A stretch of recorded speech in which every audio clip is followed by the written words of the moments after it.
கொடுக்கலான்னு 50 லட்ச ரூபா எடுத்துட்டு நான் கிளம்பினேன். ஒரு வீட்டுக்கு 1 லட்ச ரூபா வச்சு கட்டி கொடுக்கலான்னு. அங்க போய் பார்த்த உடனே தான் தெரியுது தெருவுக்கு 50 வீடு விழுந்திருக்கு. ஒரு ஆளால ஒன்றும் பண்ண முடியாதுன்னு நினைச்சேன். பட் என்னால முடிஞ்ச ஒரு 50 வீடு கட்டுறதுக்கு நான் ட்ரை பண்றேன். அங்க டெல்டால ஒரு வாரம் இருக்கும்போதே நினைச்சேன் சென்னைக்கு வந்து நம்மளால முடிஞ்ச உதவிகள் வந்து நம்ம ஃப்ரெண்ட்ஸு கிட்ட கேட்கலான்னு நான் டிசைட் பண்ணேன். இப்போ நான்லாம் நல்லா இருக்கேன், நான்லாம் கார்ல வரேன், நான்லாம் சந்தோஷமா இருக்கேன், எனக்கு இவ்வளவு கைத்தட்டல் கிடைக்குது. நான் மக்கள் பணத்தால மட்டும்தான் எனக்கு இதெல்லாம் கிடைக்குது. ஸோ இந்த டைம்ல நான் மக்களுக்கு பண்ணலனா, இந்த டைம்ல நான் மக்களுக்கு திருப்பி பண்ணலாம், என்ன மாதிரி ஒரு துரோகி யாருமே இருக்க மாட்டாங்க. ஸோ என்னுடைய மனசாட்சிக்குள்ள இந்த டைம்ல தான் நம்ம மக்கள் மேல இருக்கிற ஒரு அன்பையும் நம்ம தமிழ் மேல இருக்கிற அந்த பற்றியும் நம்ம காமிக்கணும். ஸோ என்னால முடிஞ்ச உதவி நான் செஞ்சுட்டு இருக்கேன். பிகைன் நோட்ஸ் நீங்களும் பண்ணணும்னு கேட்டேன். அவங்க உடனடியே இந்த பிகைன் நோட்ஸ்ல நம்ம ஃபண்ட் கலெக்ட் பண்ணலாம்னு சொல்லிட்டு நான் 2 லட்ச ரூபா உங்ககிட்ட கொடுக்குறேன் சார், நீங்க ஏதாவது ஹெல்ப் பண்ணுங்கன்னு கேட்டேன். உடனே 2 லட்ச ரூபா பிகைன் நோட்ல இருந்து கொடுத்துருக்காங்க. மீடியா பீப்புள் கிட்டையும் என்னுடைய ஃப்ரெண்ட்ஸு கிட்டையும் எல்லாருக்கிட்டையும் டொனேஷன் கேட்டு கலெக்ட் பண்ணிட்டு இருக்கேன். அதே மாதிரி தான் பிகைன் நோட்டுக்கிட்ட ஒரு ஹெல்ப் கேட்டிருந்தேன். சார் நீங்க மீடியால இதை போடணும் சார், வேற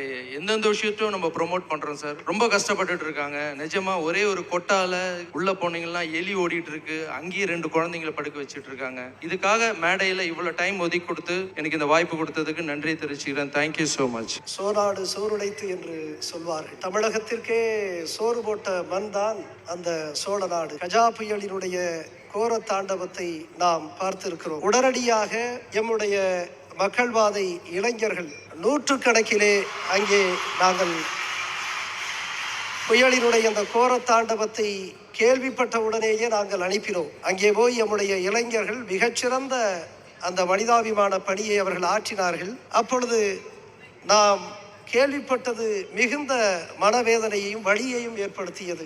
ஊருக்கே சோறு போட்ட எம்முடைய மக்கள் பட்டினியாக வாடுகிறார்கள் என்ற செய்தி உள்ளத்திலே நெஞ்சத்திலே மிகுந்த வலியை ஏற்படுத்தியது. எனவே எங்களால் முடிந்த அளவிற்கு எவ்வளவு செய்ய முடியுமோ 100கணக்கிலே 1000கணக்கிலே எம்முடைய இளைஞர்கள் அந்த பகுதியிலே மிகச்சிறந்த அந்த நிவாரண மறுவாழ்வு பணிகளை அவர்கள் மேற்கொண்டார்கள். இன்னும் நிரந்தரமான மறுவாழ்வு பணியை நாங்கள் மேற்கொள்ள இருக்கிறோம்.